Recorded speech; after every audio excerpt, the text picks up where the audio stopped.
तो एक बार फिर से आप सभी का स्वागत है। आज हम बात करेंगे अगर किसी भी जातक के तीसरे घर का स्वामी उसके लगन में बैठा हो तो क्या रिजल्ट दे सकता है। देखिए, आपको इसके लिए देखना पड़ेगा आपके जो लगन के स्वामी कौन है और वो ग्रह कौन सा है, किस प्रकार का ग्रह है, और तीसरे घर का स्वामी आपका कौन है और आपका जो लग्नेश है उसका संबंध आपके तीसरे घर के स्वामी के साथ कैसा है। अगर फ्रेंडली संबंध है तो बहुत ज़्यादा अच्छा रहेगा। अब तीसरे घर का स्वामी जब भी आपके लगन में आता है तो आपको बहुत सारी क्वालिटी देता है। इवन आप बहुत ज़्यादा एजुकेटेड ना हो तो भी आपको बहुत कुछ जीवन में हासिल हो सकता है, और वो हासिल होता है आपके अपने प्रयासों के द्वारा। तो ऐसे में जातक जितने ज़्यादा खुद के प्रयास किसी काम के लिए करेगा उतना ही वो जीवन में सफल होगा। ऐसे जातक काफ़ी ज़्यादा एक्टिव देखे गए हैं और इनमें काफ़ी ज़्यादा एक्टिव होने के साथ साथ कुछ ऐसी क्वालिटीज़ देखी गई हैं जिनकी वजह से ये काफ़ी फेमस भी होते हैं। इसके अलावा जो आप यात्राएं करेंगे अपने जीवन में, उनका रोल आपके जीवन में काफ़ी महत्वपूर्ण होने वाला है।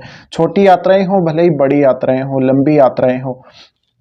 तो यहाँ जो रोल आता है आपके तीसरे घर से आप कनेक्ट हो जाते हैं डायरेक्टली, और आपके जीवन में तीसरे घर का रोल काफ़ी महत्वपूर्ण हो सकता है। आप अपना कोई भी टारगेट जो आप बनाते हैं जीवन में कोई भी उद्देश्य जब आप हासिल करते हैं तो उसमें आप खुद का एफर्ट आप कितना डालते हैं और उसके लिए कितनी मेहनत करते हैं, और वो मेहनत आप किस तरह से करते हैं। तो ज़्यादातर केस में जब भी तीसरे घर का स्वामी लगन में बैठा हुआ होगा, ऐसा जातक जिंदगी में कोई भी सिचुएशन में अपने आप को मैनेज करने में बहुत ज़्यादा सफल होता है। तीसरे घर के स्वामी के लगन में आने की वजह से जातक अगर बहुत कम टैलेंटेड है तो भी वो अपना टैलेंट बढ़ा सकता है। वो ज़्यादातर जब प्रयास करता है अपने खुद के प्रयासों से वो बहुत कुछ कर सकता है। अब जब तीसरे घर का स्वामी लगन में आएगा तो ये आपको काफ़ी ज़्यादा साहसी बनाता है, आपको हेल्थ के प्रति काफ़ी ज़्यादा एक्टिव बनाता है। इवन आपको थोड़ी बहुत समस्याएं हालांकि हो सकती हैं हेल्थ को लेके, वो प्लेनेट पे डिपेंड करता है, लेकिन जब भी आपके तीसरे घर का स्वामी आपके लगन में बैठा हुआ होगा तो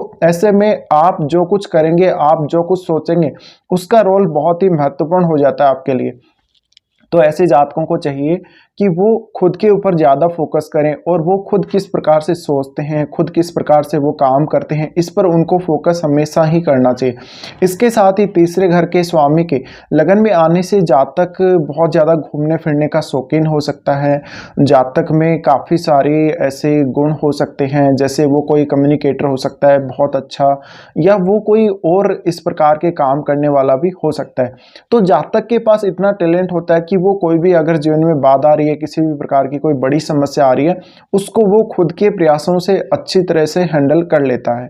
अब जातक हमेशा जब सेल्फ डिपेंड होने की बात आती है तो ऐसे जातक सबसे पहले अपने एफर्ट की वजह से सेल्फ डिपेंड होते हैं, और इन जातकों में टैलेंट तो हालांकि होता ही है। तो इस वजह से ऐसे जातक जीवन में कभी कभी शुरुआती जीवन में उतने ज़्यादा सफल नहीं देखे गए, लेकिन बाद के जीवन में काफ़ी ज़्यादा सफल होते हैं। तो जब भी आपके तीसरे घर का स्वामी आपके लगन में बैठा हो, ऐसे में आपको खुद को पहचानने की बहुत ज़्यादा ज़रूरत है। आपको खुद को जानने, खुद को पहचानने, और इसके साथ ही आपको किस तरह से आगे बढ़ना है, किस तरह से काम करना है, इसकी आपको बहुत ज़्यादा ज़रूरत है समझने की। अब तीसरे का स्वामी जब लगन में है तो जातक खुद का एक विजन डिसाइड करे, खुद वो अपना एक लक्ष्य डिसाइड करे और उसके आधार पर वो आगे बढ़े। हो सकता है कि कुछ ऐसे इश्यूज आ सकते हैं, अगर आपका मून आपके चार्ट में पीड़ित है तो कभी कभी आप अपना जो डिसीजन लेते हैं काफ़ी बार बदलते भी हैं, लेकिन आप हमेशा जब एक्टिव रहते हैं इसका मतलब ये नहीं कि आप कोई भी डिसीजन जब ले लेते हैं तो उसको बार बार बदलने की आपको आदत हो। तो ऐसे जातक ज़्यादातर सफल तब भी देखे जा सकते हैं जब वो एक ही डिसीजन पे बार बार वो स्टिक हों, और ऐसे जातकों को काफ़ी ज़्यादा एक्टिव रहना चाहिए, इनको ट्रेवलिंग करते रहना चाहिए, और इनको अपनी हेल्थ के ऊपर भी फोकस रखना चाहिए। इसके अलावा आप जीवन में अपने खुद के प्रयासों से बहुत कुछ हासिल करते हैं, और ये जो तीसरे घर का स्वामी आपके लगन में आता है ये आपको साहसिक क्षमता तो देता ही है, इसके साथ ही आपको ऐसी क्षमताएं ये दे देता है जिसका शुरुआत में आपको पता ही नहीं होता और बाद में आगे चलकर जीवन में आपको पता लगता है। तो शुरुआत में हो सकता है आप में उतना टैलेंट ना हो या आपने अपने टैलेंट को ना पहचाना हो, लेकिन आगे चलकर धीरे धीरे जीवन में आप खुद को जब जानने लगेंगे तो आपको अफसोस होगा, आपके साथ इतना सारा टैलेंट जुड़ा हुआ है, आपके पास इतना सारा टैलेंट है कि आप सब कुछ कर सकते हैं। तो ऐसे जातकों को हमेशा कॉन्फिडेंट रहना चाहिए और इनको काफ़ी तेज़ी से जीवन में आगे बढ़ना चाहिए, और इनके जीवन में जो प्रोग्रेस आती है तीसरे घर के स्वामी के लगन में आने की वजह से काफ़ी फास्ट होती है जीवन में प्रोग्रेस। अब आपकी कुंडली में जो तीसरे घर का स्वामी है वो अलग अलग ग्रह हो सकते हैं। तो जैसे कि मान लीजिए चंद्रमा होगा अगर आपके तीसरे घर का स्वामी, और वो जब लगन में बैठेगा तो ऐसे जातकों को वो काफ़ी ज़्यादा फिर एक्टिव तो बनाता ही है, इमोशनली भी काफ़ी ज़्यादा एक्टिव बना देता है। तो थोड़ी मन में चंचलता आ जाती है और वो अपने विचारों पर कभी कभी कंट्रोल नहीं कर पाते, मन पर कंट्रोल नहीं कर पाते। इसके अलावा अगर आपके लग्नेश का संबंध आपके तीसरे घर के स्वामी से फ्रेंडली हो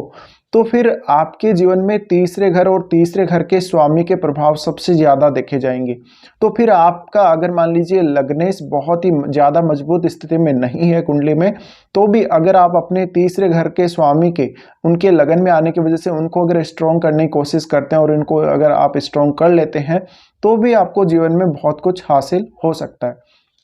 इसके अलावा ऐसे जातक बहुत अच्छे कम्युनिकेटर हो सकते हैं। वो मॉडर्न जो अभी वर्ल्ड है, ये जो आधुनिक दुनिया है उसमें ज़्यादा सफल होते हैं, क्योंकि ये जो तीसरा घर है उसका संबंध आजकल की जो टेक्नोलॉजी है, आजकल का जो ऑनलाइन वर्ल्ड है उससे जुड़ा हुआ है। तो ऐसे जातक सेल्समैन बहुत अच्छे हो सकते हैं, ये ऑनलाइन सेलिंग वगैरह में या ऑनलाइन कोई भी काम करने में काफ़ी अच्छे हो सकते हैं। और इनमें टैलेंट तो होता ही, तो ये किस प्रकार से किसी चीज़ को टेक्निकली समझना है, किस प्रकार से किसी चीज़ में आगे बढ़ना है, ये सब ये समझते बहुत अच्छे से। और इन जातकों को थोड़ा सा किसी भी विषय में डीपली जानना चाहिए, तब जाके इनको और भी अच्छा रहेगा। अब जब भी ऐसी प्लेसमेंट बनती है तो क्योंकि कोई भी प्लैनेट जब आपके लगन में होगा तो वो आपके सप्तम भाव को भी देखेगा, तो सप्तम भाव को देखने से आपके बिजनेस में थर्ड हाउस का रोल काफ़ी महत्वपूर्ण हो जाता है, आपकी मैरिड लाइफ में इसका रोल काफ़ी महत्वपूर्ण हो जाता है। इवन थोड़ी बहुत समस्याएं हालांकि आपको हो सकती हैं कभी कभी मैरिड लाइफ में, ये क्योंकि तीसरे घर का स्वामी लगन में आया है तो वो सप्तम से संबंध बना रहा है, लेकिन इसका कोई बहुत ज़्यादा नेगेटिव प्रभाव भी कभी कभी नहीं देखा जाता। तो यहाँ पर आपको खुद के ऊपर ज़्यादा फोकस करना, जब भी तीसरे घर का स्वामी अगर लगन में आ रहे हैं तो आप खुद क्या कर सकते हैं, आपको खुद को अपनी क्षमताओं को पहचानना बहुत ज़्यादा ज़रूरी हो जाता है। और हो सकता है आप जीवन में बहुत जल्दी सेल्फ डिपेंड बन सकते हैं ऐसी कंडीशन में, और हो सकता है कि आप बहुत लोगों को बहुत अच्छे से मैनेज कर सकते हैं।